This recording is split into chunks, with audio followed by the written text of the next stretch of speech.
Hiya and kia ora. My name is Heidi Waldron, and along with Megan Anakin as members of the AIPPEN Steering Committee, we are your hosts for today. Before we begin, I'd like to say that AIPPEN and ANZAHPE acknowledge and pay respects to the traditional owners, custodians and knowledge holders of the lands and waters across Australia on which our members live and work, and to their elders past, present and future. I acknowledge that I join you from Whadjuk Noongar Budja, lands of the Noongar Nation in Perth, Western Australia. AIPPEN and ANZAHPE acknowledge Māori as tangata whenua and Te Tiriti o Waitangi partners in Aotearoa. Tēnā koutou, tēnā koutou, tēnā koutou katoa. Haere mai. Greetings to all and a warm welcome. I invite you to introduce yourself and make any acknowledgements you feel are appropriate using the chat function of Zoom. Please ensure your first and last name are visible on your tile. If you are an AIPPEN member, please add IPE after your name, or if you're an ANZAHPE member, please add ANZ after your name. This will help us to assign a good mix of people to the breakout rooms.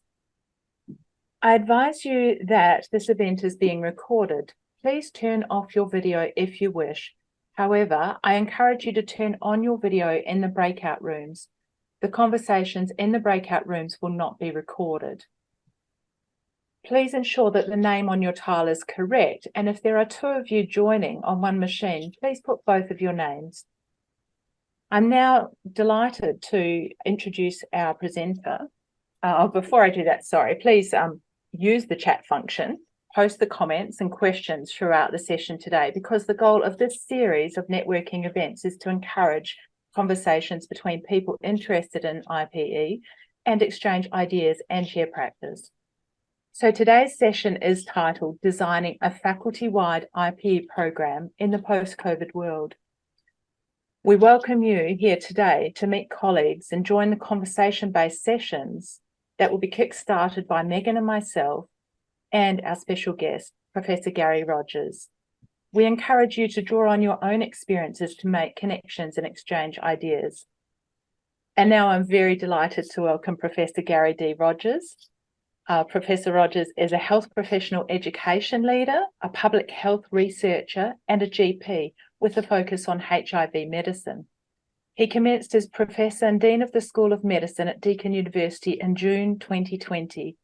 He is an active member of ANZAHPE and AIPPEN. Gary will reflect on his experience designing a faculty-wide IPE program at Griffith University over a period of pre-COVID years, and how he is approaching supporting colleagues to undertake the same task at Deakin University, but in a world changed by the pandemic. We invite you as participants to discuss your experiences designing IPE initiatives and consider ways that the pandemic has presented new challenges and opportunities. We anticipate that you will leave with at least one new idea to explore and widen your network of colleagues with interest in interprofessional education. Gary's now going to provide a talk and will be sharing a PowerPoint screen with us. And I invite Gary to take it away. Thanks, Heidi, and Megan. Thanks, everybody, and thanks for the opportunity to speak to you about this this conundrum that is in my mind at the moment. And I thought it might be the case for some of you, and I thought it would be interesting for us to have a bit of a chat about it. I'd like to begin by acknowledging the owners of the unceded land where I am today, the Wadawurrung people. That's Bunjil's Lookout, looking out over the Murrabul Valley in Victoria. I'm thankful every day to live and work on the beautiful land of the Wadawurrung people. I pay my respects to their elders and extend that respect to all of Australia and New Zealand's First Peoples. So this story starts a long time ago in a galaxy far, far away. At least that's how it feels from here. It was a late 2010 into 2011. The Sydney Declaration had just come out. The United Nations work on interprofessional education had just come out. And my I'd started as a deputy head of the School of Medicine at Griffith University a couple of years earlier, and the Dean for Learning and Teaching for the faculty took me out for a coffee and said he wanted me to lead the process of trying to get something happening in interprofessional education at Griffith. And it really does feel like a lifetime ago. So this is what we put together, which was an implementation framework for interprofessional learning and then a program that went with it. And there were some key features of the program that I think were responsible for its longevity. And we'll talk a bit more about how that story goes on as we go. So what we did was to put together a faculty-wide committee that designed and then implemented the framework. And there were a couple of key features that we think were part of the success of that. And the first one was that it had a mixed membership that comprised both official representatives of each school. So each deputy head of school learning and teaching nominated someone to have the imprimatur of the school and to be able to make decisions on behalf of the school at this advisory group. And then the other half-ish of the committee were invited members, as it were, and they were really the enthusiasts at program level. So the people who actually cared about interprofessional education were excited by it, learned about it. And because interprofessional education is so irregular and so vulnerable that the wheels fall off your program every few months and you need to put them all back on again and work out a new way of doing it, having that combination of those two people on the faculty-wide committee was really, we think, one of the keys to the long-term success. The other thing that we did, of course, is as an interprofessional group on the committee, we absolutely modelled interprofessional collaborative practice principles and treated each other with respect, learned about each other's professions, did all the things we would want our students ultimately to do.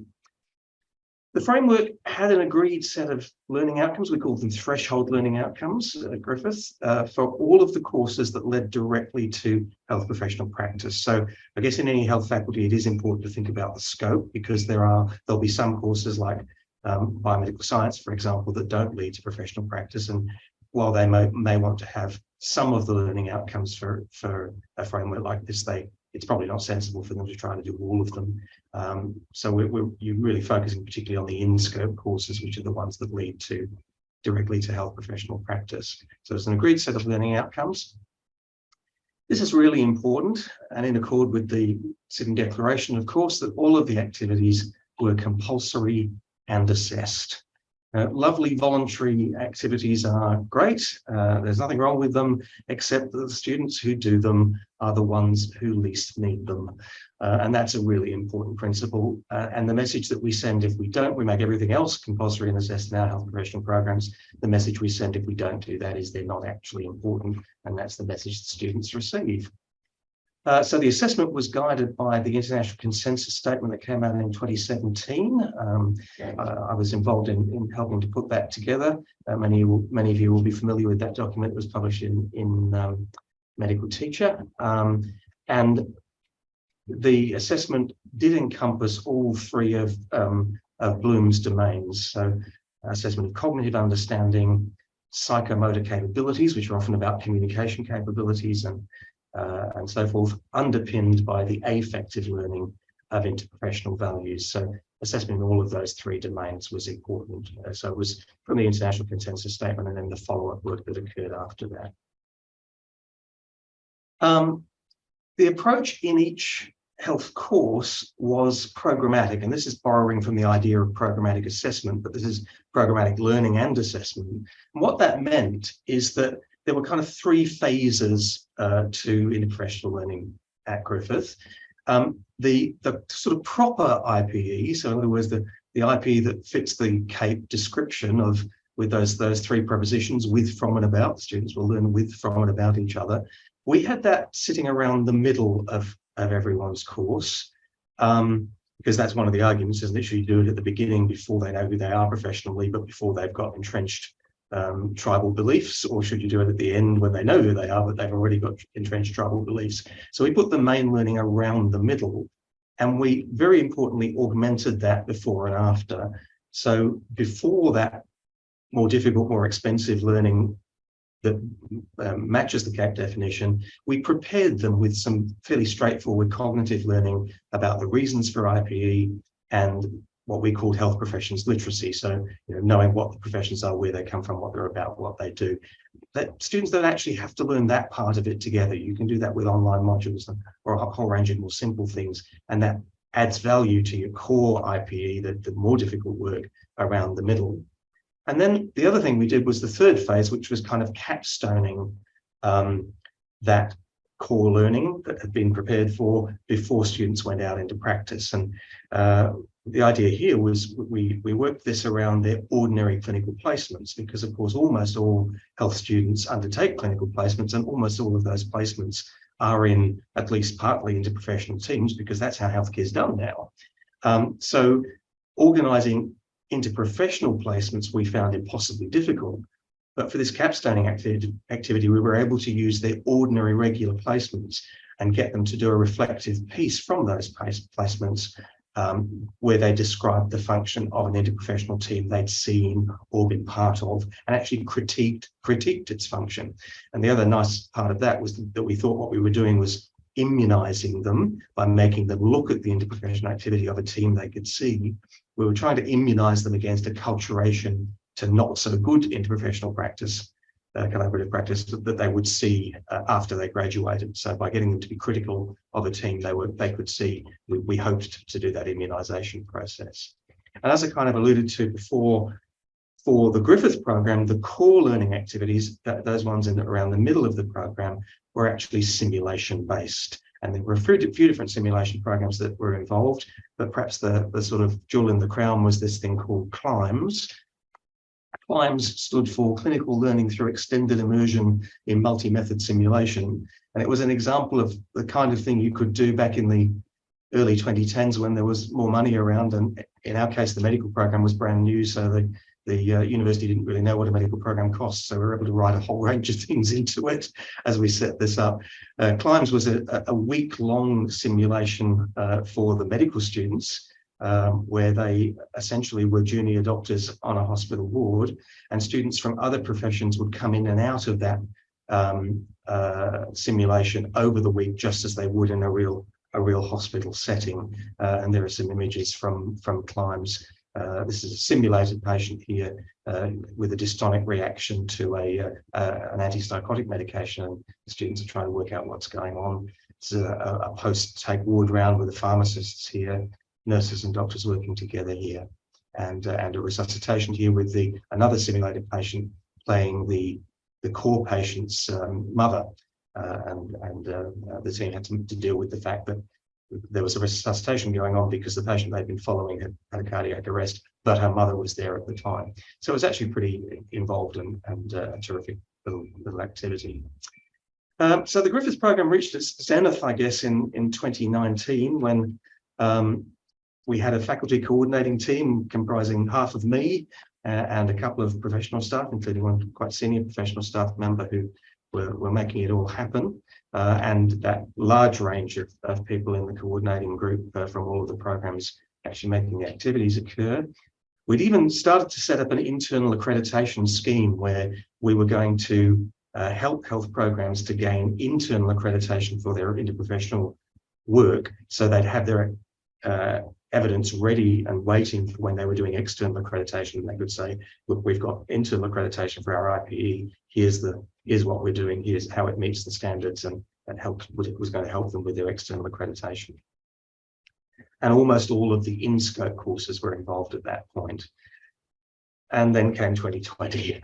And I guess we all know that 2020 was a peculiar and difficult year. For me, it was a bit of a life-changing year because I came from Griffith to Deakin University, starting right in the middle of the pandemic and having my first 5 months from home here in Victoria.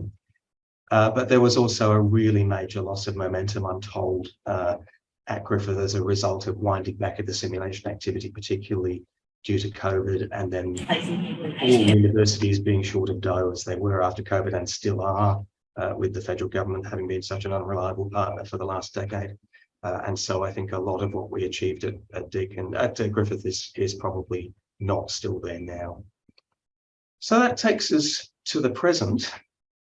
and here I am at Deakin. Deakin now has a long and celebrated history of interprofessional education, and Sharon and her team, and I think Sharon's actually in the audience today, have also sustained an interprofessional program over a long period of time, with a specialisation on online learning that was developed long before that was fashionable for interprofessional education. So there's a really strong foundation here at Deakin, but I guess it hasn't been the kind of faculty-wide program with common learning outcomes that we were looking at Griffith a decade earlier. There's been a discrete unit called Collaborative Practice in Healthcare that Sharon has led out of the School of Psychology, and many courses, some courses have taken that unit, others have used some of the content from that unit if they couldn't fit in the whole unit into their course. But last year we had a strategic review of our Faculty of Health, especially as we were emerging from that strange COVID period. And that external review made a couple of recommendations around interprofessional education, which was one of its terms of reference.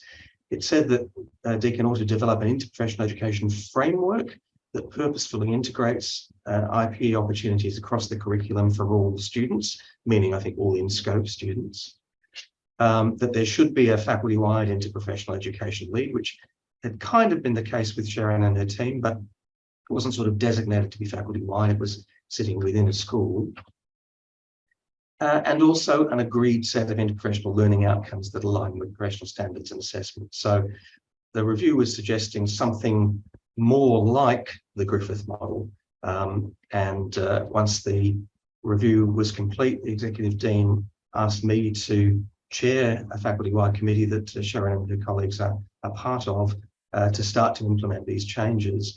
But as we reflect on this and think about the way it was done at Griffith at a very different time, I'm thinking about the fact that the world is very different, that universities are very much less well off than they were back then, that we've got new ways of working, we've got new tools that, well, Deakin's had the tools of doing it online for a long, long time. And I'm starting to reflect on, you know, what are the right ways to do it at this point in history, rather than in a galaxy far, far, far away a long, long ago. So here are the questions that I think it would be interesting for us to discuss in the small groups. The first one is that was our review right? Is a faculty-wide coordinated approach to interprofessional learning with commonly agreed and assessed learning outcomes, is that still viable in a post-COVID landscape, or are we just setting ourselves up to fail?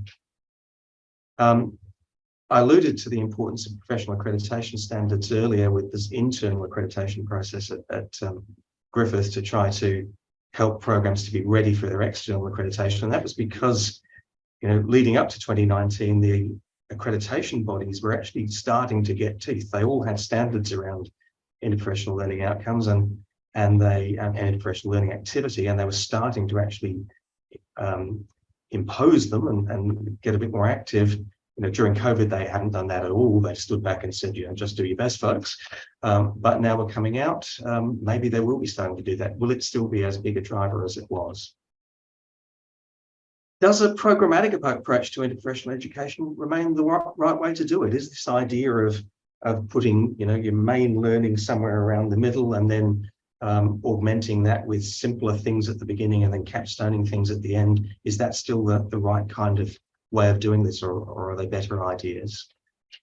And as I say, at Griffith, we found that simulation was by far the best way, and this was live action simulation, was by far the best way to make sure that the core learning activities could occur, because even though that was difficult to coordinate, it was easier to coordinate than trying to do it in real clinical settings. And you could also contrive and control the setting to make sure that the learning occurred and then assess it. But is that still the case now? Is simulation still going to be the right way to do it as we think about putting together a new faculty-wide program for Deakin, and you may be thinking about the same thing for your own setting? So that's pretty much what I had to say.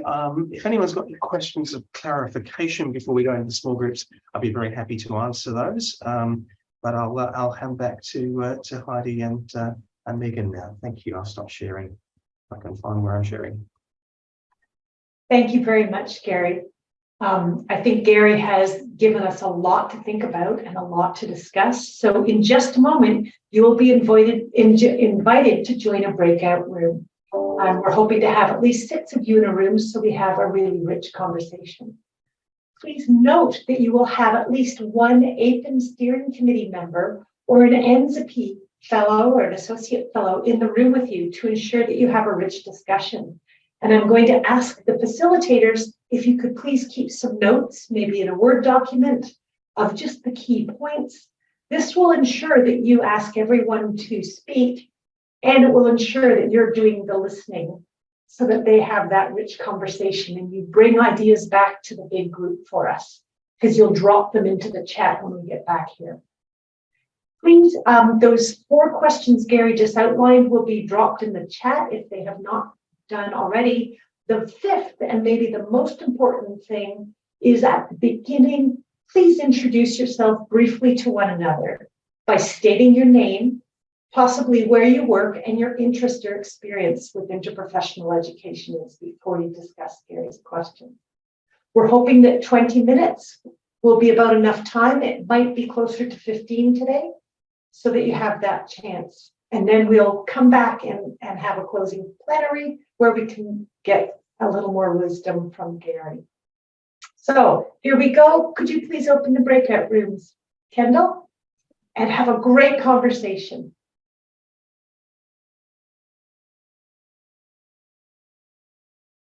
Welcome back, everyone. Gary, you were able to lead a group. I'm going to put you on the spot to ask you some questions, something that occurred to you in your group that you think others might be really fascinated to know about. So I was room 4 and I was just about to start typing, but I haven't. Basically, we didn't get to all of the questions. We had a very rich discussion with a very wide range of educators from different backgrounds. I guess that our discussion on the first question was that, yes, a faculty-wide coordinated approach is even more important now than it was then. We know about the fact that problems in professional collaboration come up in every inquiry into healthcare misadventure as one of the most important problems in terms of patient and client safety. And COVID kind of underlined that. So although we're all wrung out, although there's no money, we've still got a very strong moral and educational imperative to do something like this. People thought that professional accreditation was still an important driver, and there were a couple of people from accreditation bodies and committees around the table, and everybody had the sense that, you know, after the accreditors kind of waving things through a bit over the last couple of years, things were about to change again, that accreditation committees were going to start developing teeth again, probably, and that in professional education, and certainly in professional collaborative practice capability as an outcome, was being seen as very important. And people did seem to like the programmatic approach. It did seem to make sense to people that you know, you solve the early or late problem, which is one of the other discourses in professional education. You do it at the beginning, do it towards the end. You solve that by saying, well, you have to do at least both. You have to do different things at different times as people's professional identity is developing through their courses. So yeah, there was a lot of love in the room for the way that we did it at Griffith. The hard part's going to be mustering the energy and the money to make it happen in our institutions today. I guess I would just point to one thing that I brought to the table when one of the people in the room was talking about the sort of day-to-day practical stuff that grinds into professional education down, the dreaded timetabling, for example. I did refer back to a paper that I was involved in writing with the wonderful Professor Alison Lee from UTS in Sydney in the early 2010s, which was a 4-dimensional curriculum framework for health professional education curriculum, including interprofessional curriculum, where the four dimensions are: the first one is the change you want to make in the world, we've just talked about that. Second one's the learning outcomes. The third one's the pedagogy. And the fourth one is all the crap that gets in your way. And linking that fourth to the first, because you've got the energy from the first, this is the important change we want to make in the world, that gives you the energy and the imprimatur to, you know, grind down the problems that the practical problems that will come up and bubble up again and again and again. I've talked enough. I'll shut up now. Thank you so much, Gary. No, we want to hear your wisdom because you have a lot of experience. I'm going to ask someone in Eileen McKinley's group to tell us a little bit more about the idea of using accreditation to help address some cultural or disadvantaged student needs. Eileen, I'm sure there's someone in your group you can dob in if we all just use wait time and are patient. I can't remember who made this point. Who made the point in our group about it working particularly well for First Nations IPE? Anyway, that was the sum up point, Megan, and I might have skipped to the next. Oh no, we are talking about professional accreditation. I think it was, we know that the AMC standards have got quite a lot of focus on Indigenous First Nations people and using that as a tool for developing IPE. I mean, the group felt quite strongly that accreditation was a really useful lever, particularly with our universities and cutting back of money and so on. Thanks, Eileen. And I think using them to combine creates a more powerful argument at our institutions. So thank you for that. Margot in room 5 posted this idea of a single, clear and simple framework. So I don't know if you want to speak to it or someone in your group. What do you mean by a simple? Is this for all of us or tell us more? Sorry, and this is Fiona. So Fiona, jump in if you want to talk over me. But what we were talking about is we started talking about, you know, some faculties are very complex, and when we're talking about faculty wide. But yeah, Fiona's talking about the framework, and there's a link there to her paper, which I highly recommend, about how they developed theirs at Monash.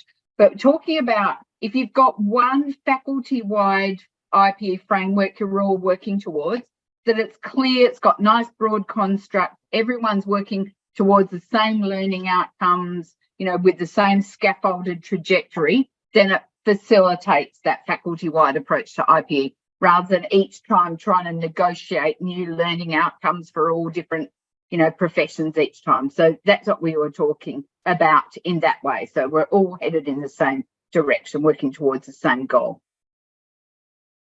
Thank you so much. Sorry, I'm just trying to toggle screens here.